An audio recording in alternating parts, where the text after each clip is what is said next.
But usually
My name is Peter Shao. I'm the founder and CEO of Immortal Studios.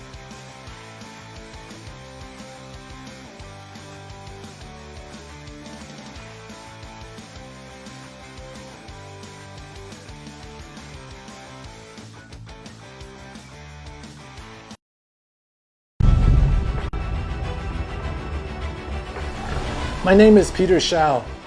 I'm the founder and CEO of Immortal Studios. I'm also the son of Xiao Yi, the American Puma, one of the greatest voices of the wuxia genre. In fact, I'm sitting here today in the Xiao Yi library where many of his memorable works were created. Even though my father passed away before fulfilling our dream to bring wuxia to the 21st century, the time has come for me to continue in this legacy.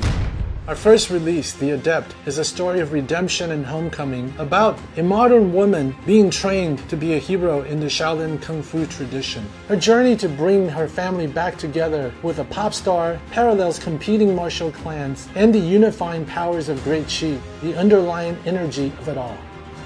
So this is just the beginning. As I reawaken the hero within me to go on this immortal adventure, I want to invite you along. You lot finally decided to show up. So, I guess you heard the news then, eh? All these soups are nothing but a bunch of and the company that made them lost control of the biggest, most powerful one of all. Homelander. Oi, look at me. I'm a brat in spandex, and I think I'm so important. Zap, pow. You get the drift. If you don't know by now, name's Butcher. Billy Butcher. And me and my team, the boys, work off the books for your lot at the CIA to keep these w***ers in check.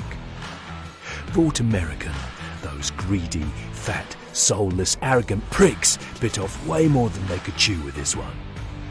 They've been pumping babies full of Compound V, turning Goo-Goos and Gagas into superpowered like Black Noir, A-Train and Queen Maeve. Well, not even them will be able to stop Homelander.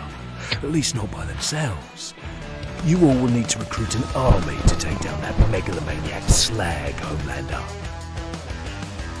I've worked it out with the boys in the CIA to give you some resources, including where these blokes are, some blackmail on them, cash, missions, even some Compound V.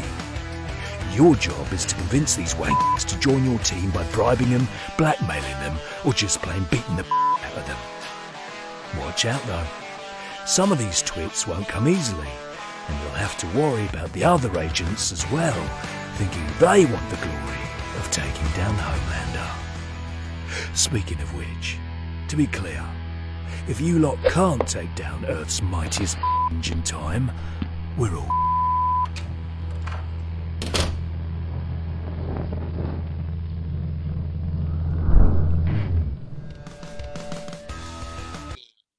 Hello and welcome to Wizard World Virtual Experiences. I'm Victor Dandridge, the hardest working man in comics. We are streaming to you live on Twitch, Facebook, and YouTube, bringing you that Comic-Con life to the comfort of your home with these free industry panels in addition to paid exclusive experiences, including one-on-one private video chats with celebrities, custom recorded messages, autographs, all on sale at wizardworldvirtual.com. And they will be so throughout the week. So no matter when you're checking out all our slew of panels, you can always sign up for these lifetime or once in a lifetime experiences with your favorite cast members. Also, don't forget to check out signed memorabilia and works of art from our favorite artists and vendors, like the guys on this panel, from previous virtual experiences and physical conventions at wizardworldvault.com. Ladies and gentlemen, it's my pleasure to bring to this virtual stage crowdfunding in a year without conventions. Joining me tonight, ladies and gents, we start off with Miss Ashely V. Robinson. Hello. How are you? Hi. I'm so good. Thank you for having me. Oh, absolute pleasure. Just for those that are brand new to you, which should probably be like two people, who are you and what do you do? I am a Canadian hobbit living and working in the United States. You may know me from hosting the Geek History Lesson podcast. We have almost 350 episodes. So if you need something free to do in the pandemic, download Geek History Lesson. It is a great, great time. I do that with my partner, Jason Inman, who I also collaborate with on the Ringo nominated YA series, Jupiter Jet. The second volume, Jupiter Jet and the Forgotten Radio, just came out in comic stores. Woo! We should actually be seeing that circle around on the stream here. So nice. Yes. We are also Ringo Award losers of Science, the Elements of Dark Energy, also from YA. And you also may know me if you ever visit Twitter marketing. I'm the face of podcasting right now. Hey, I love it. I love it. I love it. I love it. Next up, coming up to, I guess, my left, we got Robert Powers. Yo, what's going on, man? Hey, how you doing? Excellent, excellent. Tell people who you are and what you do, man. Yeah, I'm Robert Powers. I am the director of strategy for a new content studio called Immortal Studios. Immortal, we want to be the global home for wuxia. That might be unfamiliar to your ears, but it's probably familiar to your eyes. It's very broadly, wuxia is martial arts fantasy. It's got its ancient roots in China, but really has had a profound impact on modern pop culture. Anything from Crouching Tiger, Hidden Dragon to The Matrix and even Star Wars. So what we're doing is we're creating an interconnected universe of martial arts fantasy. We released our first comic book, The Adept, which is here behind me and I think popping up around here someplace. Oh, yes. Yeah, we launched this campaign in June. We funded in 3 hours. This book came out in last October. And really excited to talk about it here today. Thanks for having us. I love it. Absolute pleasure. Next up, we got my man, TJ Sterling. What up, TJ? Hey guys, what's going on? Pleasure to be here. Again, I'm TJ Sterling, president lead artist of a company called Ray Comics. We had our very first Kickstarter in August and it had some incredible numbers, some great support. So just happy to be here to talk about Kickstarter and all the cool stuff that I learned during the whole pandemic. Not being at cons thing, which has been really rough and weird and enlightening at the same time. Of course, of course. Now, John, Ken, who wants to go first? I don't want to get in trouble. You go for it. Okay, Ken Levin is here, ladies and gentlemen. The man, the myth, the legend. Hi, I'm Ben. I'm affiliated with the first chain of companies. We started First Comics when there was only Marvel and DC. And I've been the publisher for the last 11 years. Mm-hmm. We have First Entertainment, which is a management company of high-end writers, including Max Allan Collins, Dan Schaefer, and my longtime friend, Garth Ennis. We've set up a number of features and television shows, including all of the Hellboy movies, Road to Perdition, Wanted, The Scribbler, Preacher, which did 4 years on AMC. And I was an executive producer of that. Quarry on HBO Cinemax. And Max and I were executive producers of that. And currently a show called The Boys. I set that up. I'm an executive producer. My attachment to The Boys began when I set up the publishing at DC Comics, which lasted 3 issues before somebody finally read it and said, we can't publish this. We published Superman, for God's sake. And Garth just went nuts and said famously in my ear, "What did they expect? I'm Garth Ennis." And I said, yeah. Real point. You know, say bad things about him, or if you give me a week, I'll have all the rights back, including television. And Dynamite picked it up. Dynamite Entertainment has done a brilliant job with it, I think, and is currently doing, I guess you would call it the sequel, The Boys, which is an 8 miniseries Garth wrote called Dear Becky. I think they're on issue 7. And about a year and a half ago, before COVID affected all of us, as we were talking before we started in different ways, we started a gaming company called First Games. And John, in my lower left, is the head designer. And we started working on The Boys. brought in some other designers, brought in some consultants, brought in some professionals, and everything was great. And all of a sudden COVID hit. So not only could we not do our Kickstarter, we couldn't really do any play testing. Right. And so everybody got creative, and I'm sure we'll get into a little of that. And we are right now at the tail end of our Kickstarter. We have 6 more days. It's gone brilliantly. The comments have been really enlightening, and Yes. we've responded to on the fly. And the best thing is, you know, the Boys is some great IP, but that doesn't make a great game. Very true. We don't want to sell just something because we've got great IP. The only reason to do it was to preserve everything we've been able to do with the Boys, including television with Eric Kripke's team. I think they've been brilliant. And so we're real happy with the game and the Kickstarter, and feel free to check it out. You can even play test it with Jon or some of the others on Tabletop Simulator. Mm-hmm. I don't know. I get bored. No, we're gonna jump into that because we're definitely gonna play that soon. And Jon, I want to give you a chance to introduce yourself beyond what your dad just said. Sure, yeah. I'm Jon Levin, from the same town as my dad, or at least when I grew up. And I built this game with every intention to preserve the integrity of the themes and the values that I've always found Garth was hammering, you know, and then also, especially in this book, you know, the main themes that he was doing. And then we featured Derek Robertson's art as much as we could. But before all that, we spent a good 8 months building, me and my team, just the absolute most fun game we could. That's awesome.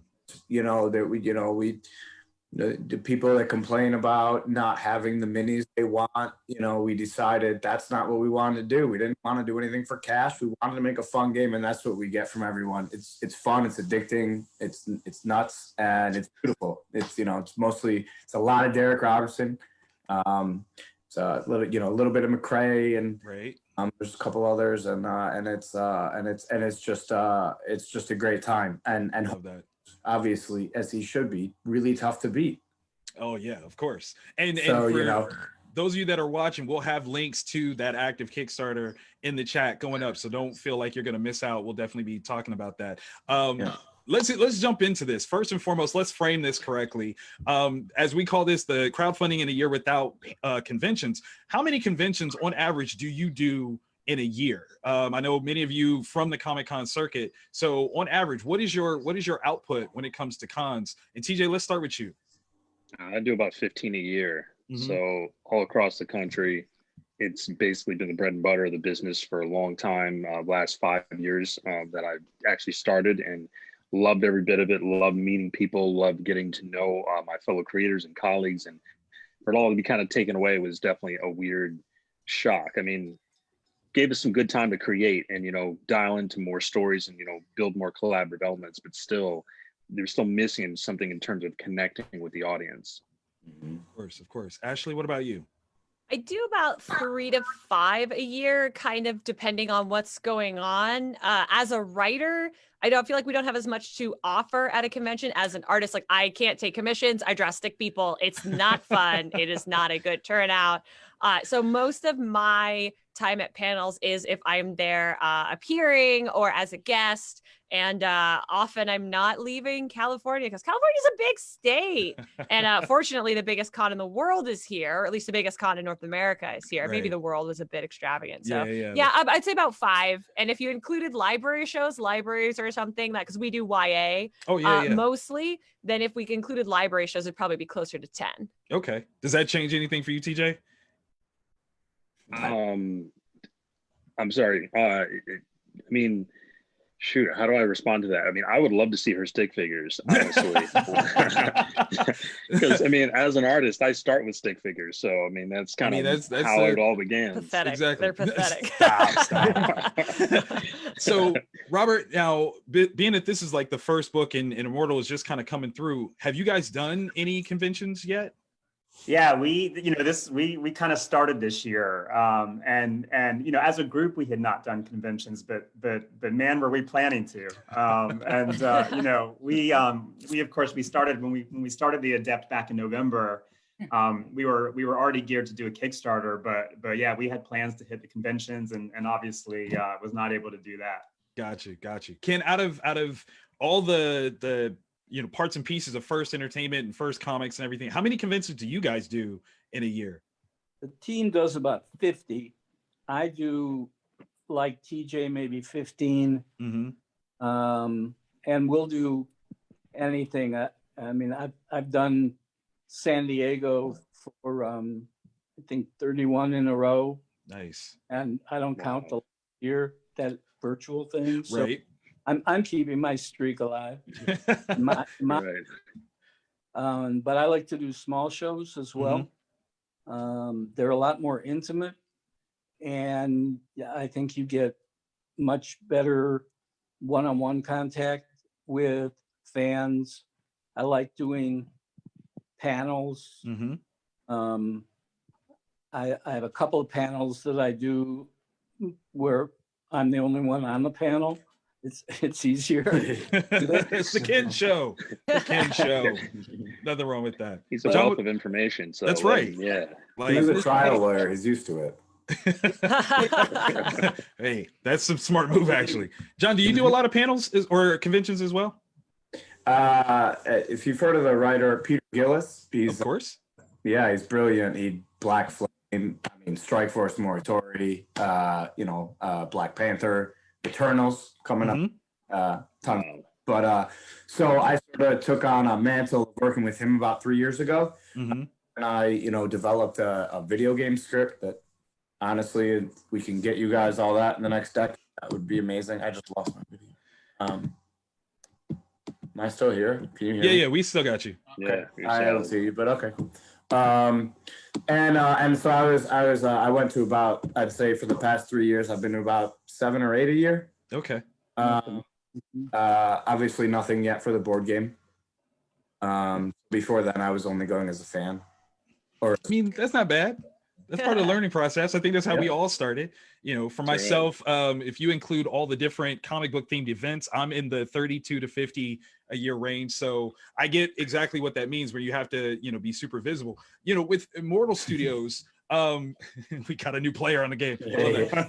Immortal Studios is kind of the new kid on the block, with a new, project and everything. But TJ, and First Games, this is your first foray into crowdfunding. What was the appeal of doing it this way? Like, why? What was the draw to bring it to crowdfunding for you to start it off? For me, yeah. I'm sorry. Were you going to start with Robert? Okay, no, sure. It's kind of an interesting thing because quite a few of my friends, which you are also friends with, Victor, they have Kickstarter as part of their business. And I think for me, when I started, over 5 years ago, Kickstarter wasn't a huge thing. So it was more like I just saved my money like a regular person, and then just, put out a book and paid my artists, all out of my own pocket every single year. And then I was like, well, why don't I try this Kickstarter thing? Why don't I give it a shot? Let me see if I can extend my reach into a different pool and, catch a different audience. Because there's so many people who are religious Kickstarter backers. I just got the super backer title the other day because I'm always doing campaigns myself. So now I see that there's this culture, and I'm like, maybe I can reach all of my existing fans throughout the United States and possibly some new people abroad, and maybe this new Kickstarter pool. And that was kind of my motivation. Nice. I like that. Robert, what about you? Yeah, I think so this idea of Immortal Studios has been percolating for a bit, and we looked at various models, but at the end of the day, this time around, one of the things that we really wanted to think about, most of our company we're based in Los Angeles, the majority of us, and we kind of come from traditional film and television. And we were looking around, and our founder and CEO Peter Shao, we saw what was happening here in Hollywood, and we were kind of looking for an alternative way, and that's what kind of first got us geared to crowdfunding. And really, one of the kind of strategic things that we try to do is really bring some aspects of like Silicon Valley entrepreneurship Got to these you.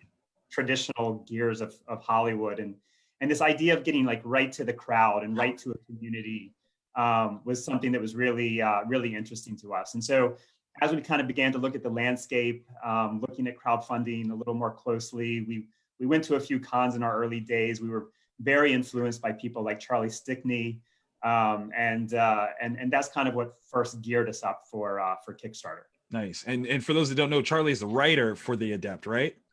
Yeah, Charlie co-wrote with Tasha Hu. The Adept was an original concept by Peter Shao and co-written by Charlie and Tasha Hu.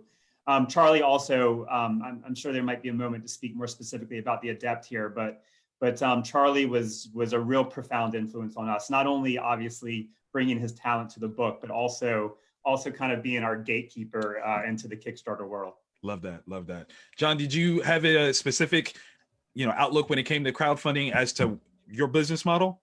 Yeah, before we did The Boys, The Boys was a pipe dream about 2.5 years ago, as far as, even conceiving of asking Dynamite if we could make a game. And, we were looking at other first properties. I was, it was back in my beginning of trying this out. It was Badger, and Sable and Sure even. And we met a guy at, Chicago Comic-Con, and he was this big board game guy. He was like the guy who was running the whole, and he was like very successful and everything. And he told us right away, straight up, that, that's the way board games get done nowadays. You just do it through crowdfunding. And then because you've got this big manufacturing cost, and there's no how many your units are, and it's much easier with the production value and how long it takes to produce it, the way that everybody does it. So that's how we ended up at Kickstarter, I think, is it was just a way to do it. I never gave it another thought. I think 2.5 years ago, that's what we always planned on doing. We always we just road to go, I think.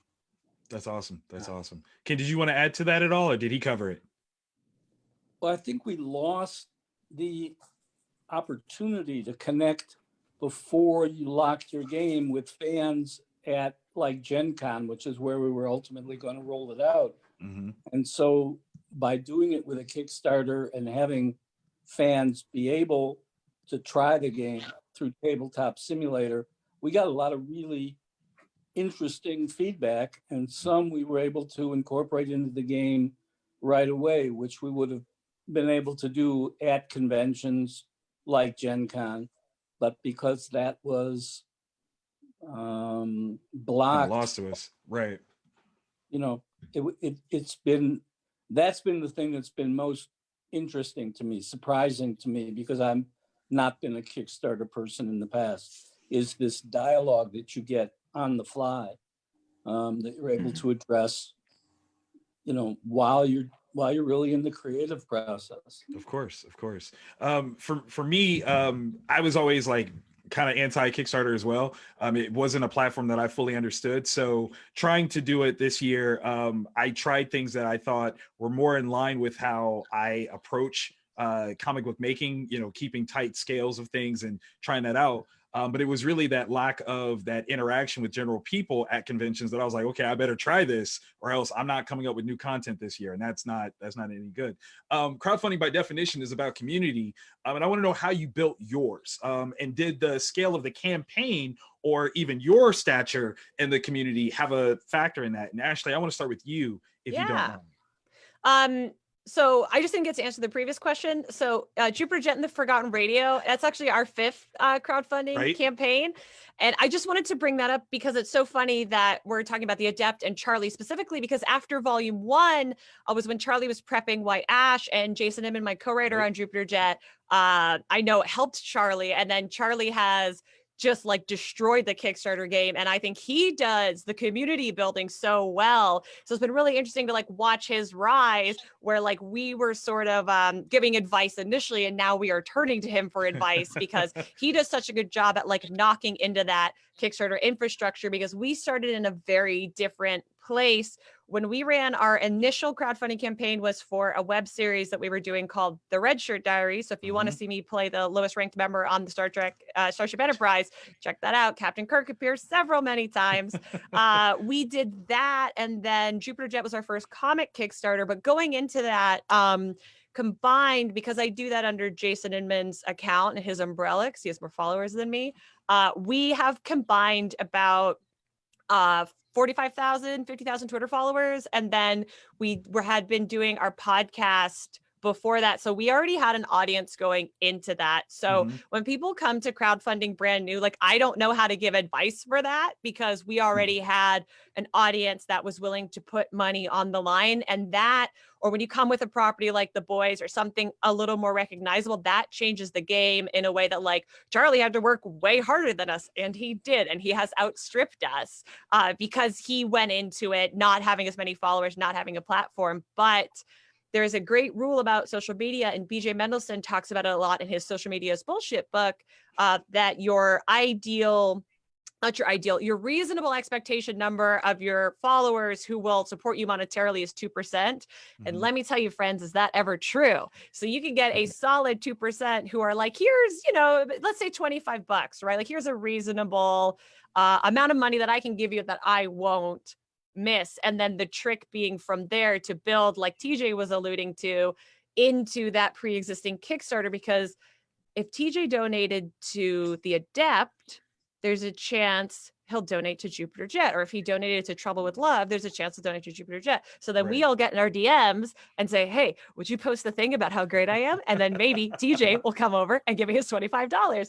And that is like the weird sort of gamifying of the infrastructure. But what is so wonderful about that is whether you have 50,000 online followers, 50 million, or 50 flat out, if you're willing to do the work, because Kickstarter is egalitarian, people will come if it's good and if it hits at the right time. Like, let's not pretend that timing isn't everything. Never run your Kickstarter the weeks of Christmas. Never launch it that week. That is a bad idea. Launch it on Wednesday. That's new comic book day, and launch it when the paycheck is coming, because that's economics. But if you are willing to take the time to sort of do that structural work, you can have a lot of success with just the power of your idea. I love that. TJ, you want to talk about the building of your community base?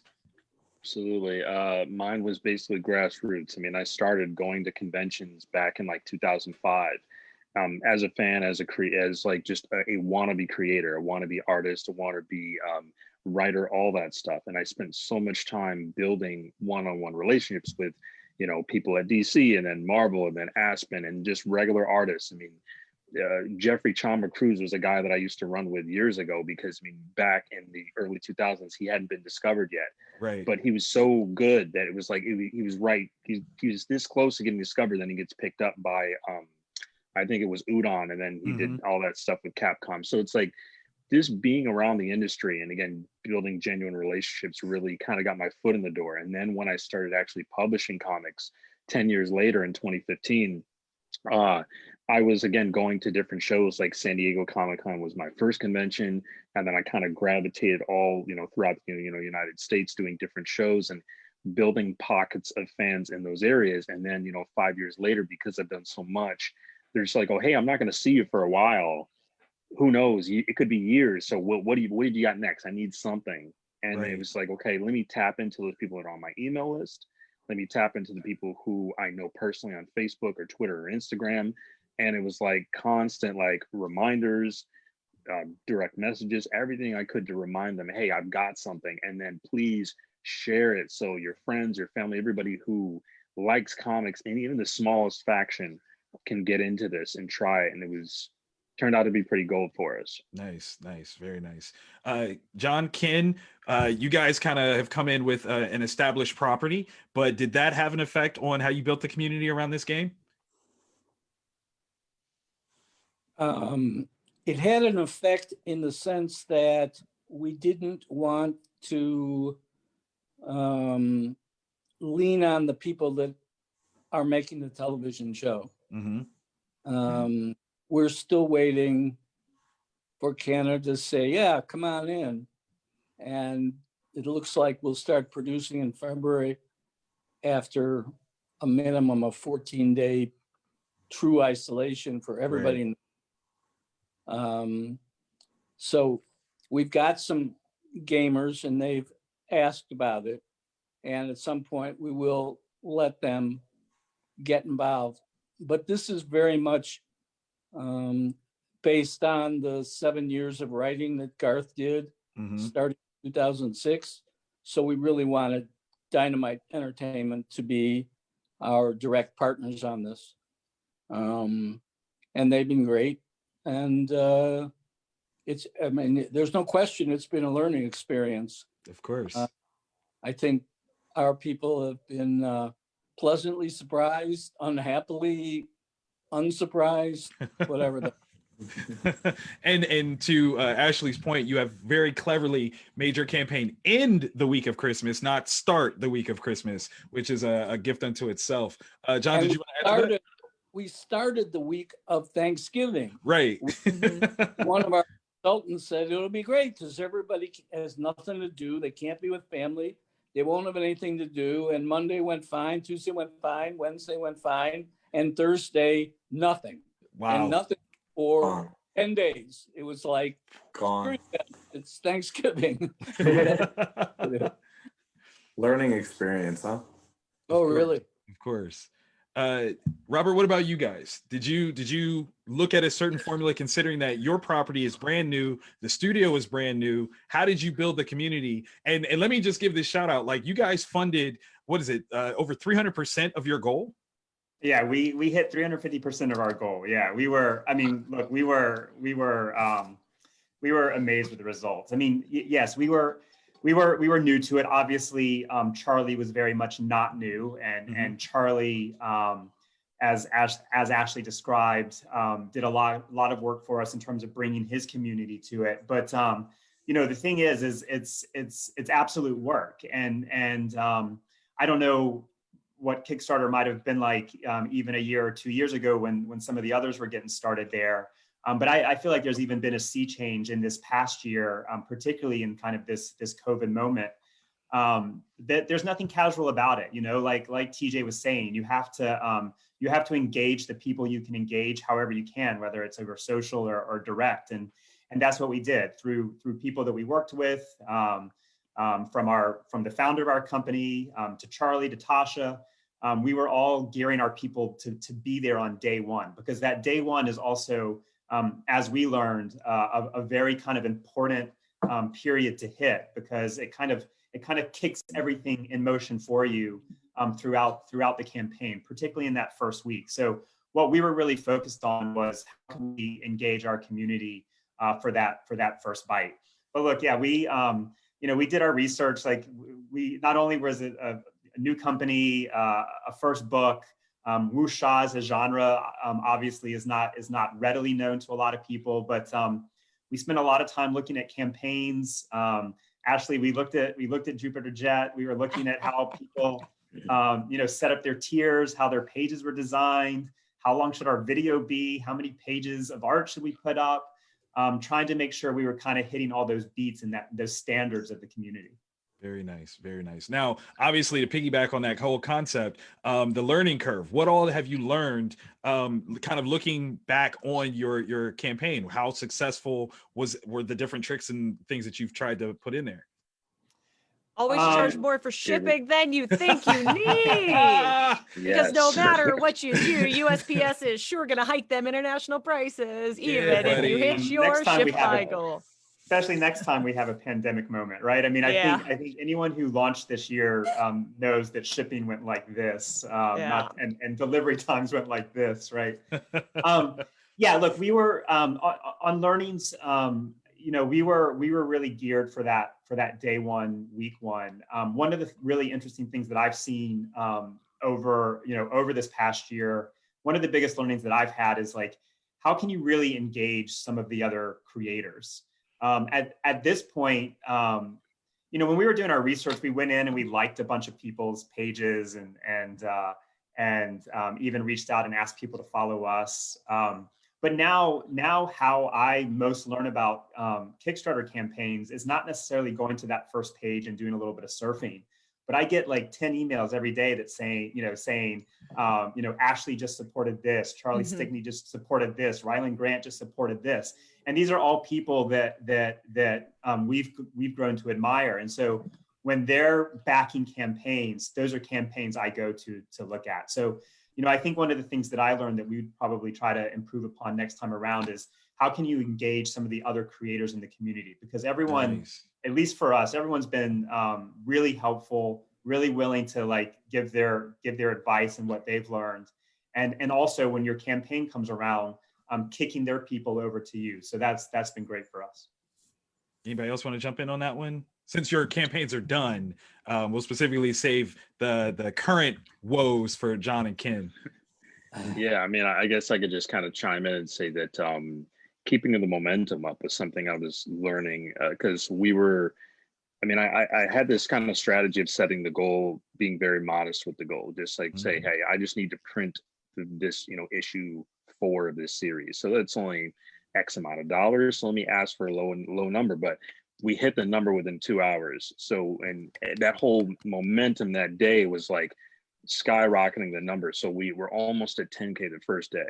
And it's like, how do I continue to keep that momentum up going for the next 29 days of the actual thing, which is incredibly difficult. It's something I was, I wasn't sleeping barely any day I was sleeping. I was dreaming about Kickstarter. What do I do next? What do I do next? And it's like, I'm thinking outside the box. I'm talking to every person I know. I mean, I got on the news to talk about Kickstarter. Right. I've never even seen another creator do that. Not saying that they haven't. I haven't seen it personally, but I'm trying my absolute best to do anything I can that's just outside the box to grab different people. And it was just a constant, the fatigue level kind of jumped in. And that was also something I was kind of dealing with, which I heard about, but never experienced it until I actually did the campaign. But man, it was so good to feel when it was over. Wow. TJ, I'm so glad you what was effective? What in that 29 days, what were the things that were effective to keep momentum going that you found? I found posting in groups. Obviously I went live almost 2 or 3 times a week. So I was on live on Facebook, or live on IG. So it was like constantly engaging people. I was doing tons of podcast interviews. I mean, I had on average maybe 2 or 3 a day, every day for the every week for the entire show, campaign. Right. Yeah. And what else was really, really effective? I mean, I was dropping new art too. Like I had all of these like small like sketches, whether it was sketches or preliminary stuff. I had, small pinup pieces that I had done specifically for the book. So I almost had a new piece of art to drop every week, which was kind of like, oh, hey, take a look at this really great piece of art by this really amazing artist. And then they could share it on their page and it went viral with their fans. And it was just kind of like, how do I keep the interest peaked? And I think new art was definitely helpful, but also just thinking outside the box as much as possible. Nice. Ashely, what were you going to say? I was going to say that I'm so glad TJ brought up the idea of how you set your goal and thinking modestly, because particularly when you are new to Kickstarter or when you are shifting focus, like the first crowdfunding campaign we ran was for a web series, and then we shifted into comic books, and then we shifted from a comic series to a graphic novel, and people assign a value to you in their brains when they look at your project.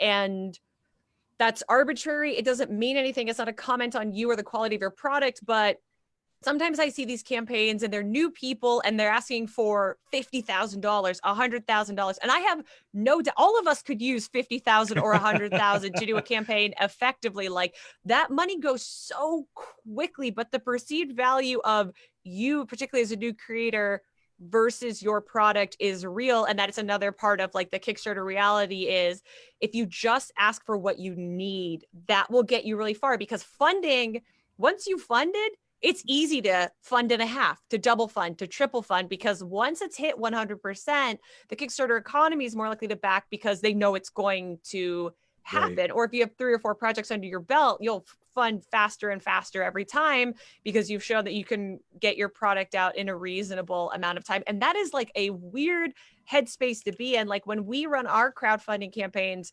for the comics, it is just to pay the artists. and the creatives and the editors and the publicists behind the book. I don't take a page rate. My writing partner doesn't take a page rate. We don't make any money. And then, and like that, we do that because it's more important that the book happens and that the people who literally have to not have a day job in order to make that happen get compensated accordingly. And like, that is a weird thing to try to explain sometimes to people as well. But I'm glad that TJ was like, I just asked for the bare minimum I need. And clearly you crushed it because you shot at a reasonable level instead of saying, give me $100,000, because you could start a whole company with $100,000. Right. Speaking of first games, since you guys are currently having your campaign, what are some of the ups and downs that you guys have experienced? COVID was brutal, man. If anybody out there has experience making a board game, and this being my first complete official game, the most important thing is getting random strangers to play your game. I am the best player on the planet at the boys. This is going to hurt. I am so good at the game. I played against famous Hollywood royalty, the Ewan twins, last night. Observe and Report and The Shield and just hundreds of stuff, actually.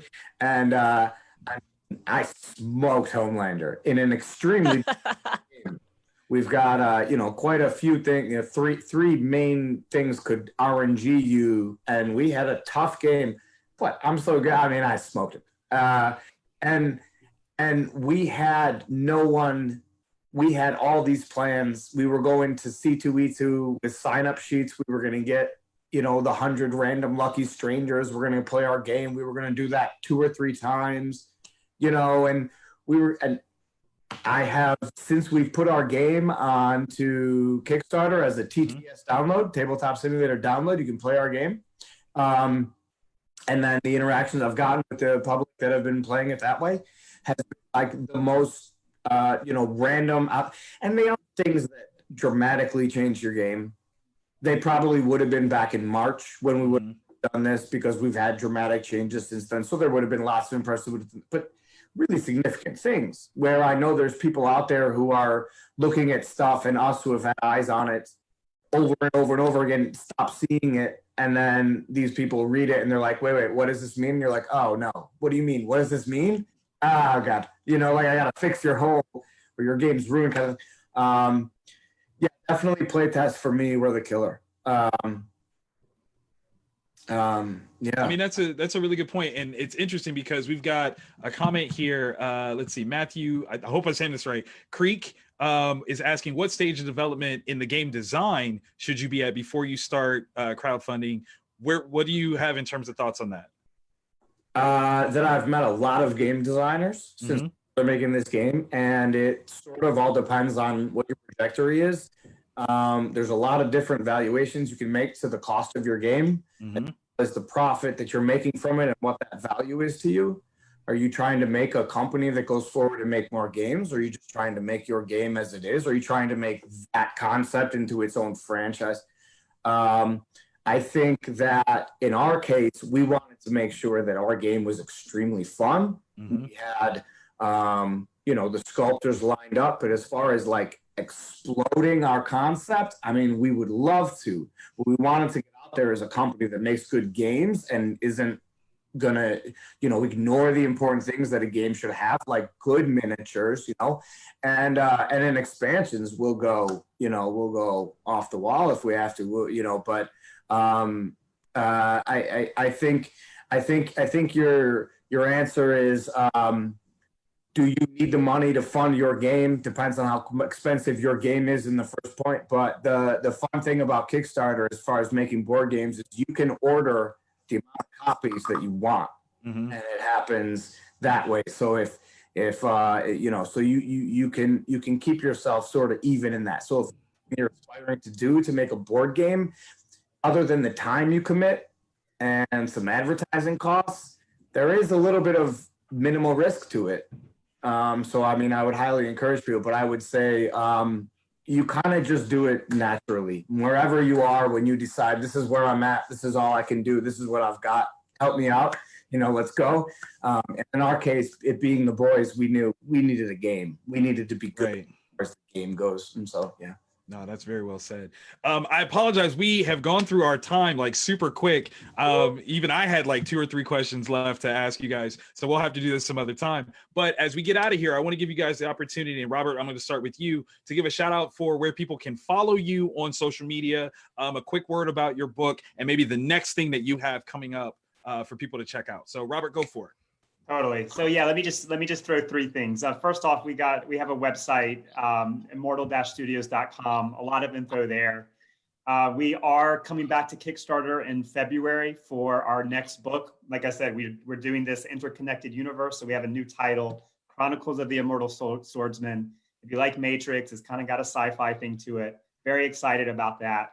And then one more thing is that we have kind of extended this idea of crowdfunding beyond just one comic book, and we're even doing a dance with it in our corporate funding as well. So we're on this site called WeFunder. Check that out as well. Immortal.studios on WeFunder. Thanks for having us. No, absolute pleasure. Absolute pleasure. Ashely, what about you? You can find me on Twitter and Instagram at Ashely V Robinson. The V is very important. Ashley Robinson is a tall WNBA player. I don't want to fight for SEO. Please follow her too. I'm sure she's absolutely lovely. But please tweet me cute pictures of Tim Drake Robin, the greatest superhero of all time. You can find Jupiter Jet and the Forgotten Radio, and Science, the Elements of Dark Energy, anywhere fine comic books are found. If you would like a signed, personalized version, see Victor's cool, he got his early. He's a Kickstarter backer. You can get signed, personalized versions at jasoninman.com/store. Jason is my writing partner, so it's all coming from the same apartment. Don't even worry about it. All the money's getting split equitably. And be sure to follow myself and Jason on Kickstarter. Jason's new project, Book Best Friend, which the patrons know about, no one else knows about, will be launching on Kickstarter January 19th. So keep your eyes peeled for that. And then subscribe to the Geek History Lesson podcast. There's 350 free episodes. You owe me. Go listen to it. Get it. There you go. TJ. Oh man, that's a tough promo to follow. That was incredible. So again, thank you for having me on, everybody. It's been a pleasure just to hear you talk and just learn more about this Kickstarter thing. Again, my name is TJ Sterling, president, lead artist of a company called Ray Comics, RAE Comics. You can find me at Ray Comics on Instagram, Facebook, Twitter. If you want to message me personally, I'm at TJ Sterling Art. My book is a book called Alchemist. If anybody can see it, sci-fi martial art action story about a young guy that has a latent superhuman ability that could potentially save the human race. Mashup between martial arts, sci-fi, time travel, all the great stuff I loved growing up as a kid in the 90s. If you like that type of stuff, it's a great book.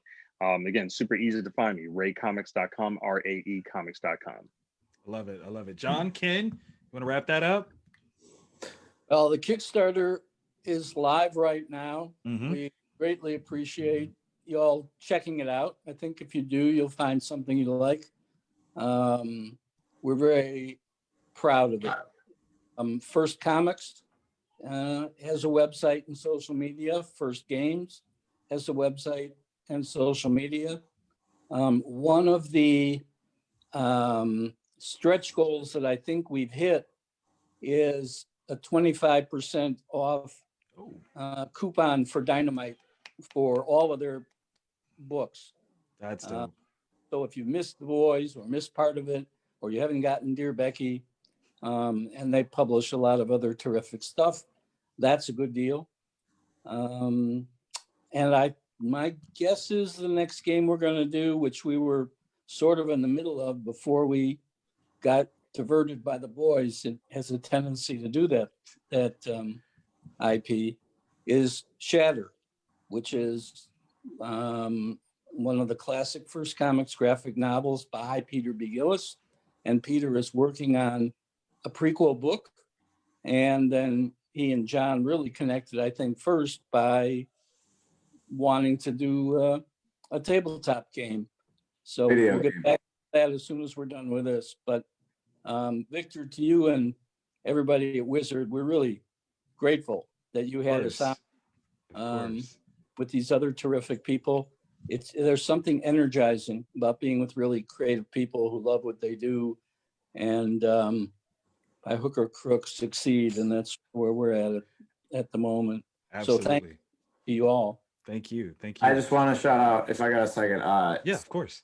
you know, again, the only thing I can say about playing a board game is you got to enjoy it. And we believe in what we did here. You know, we know it's the biggest property ever or whatever. And then we're a brand new board game company and all that. But we are avid, passionate. You know, we believe in what we did. We didn't do this for any other reason than we wanted this to be it this way and right. You know, we got into it for that reason. And please jump on our Kickstarter. If you have Tabletop Simulator, every one of you, any one of you, I'd be happy to play the game with you. You just gotta email us, which is very easy to do, and we'll show you the ropes, or we'll teach you how to beat Homelander, or we'll give you a good battle. I love it. I love it. I'm taking you up on that challenge. I'm gonna throw my hat in the ring, and you and I are gonna play. We're gonna see what's what and who's who. It's gonna go down. All the Kickstarter links are in the chat, so guys, feel free to go back, check out those campaigns, follow them on Kickstarter. That's a great way to stay up on all the things that they've got coming, and it sounds like there is more coming. You want this.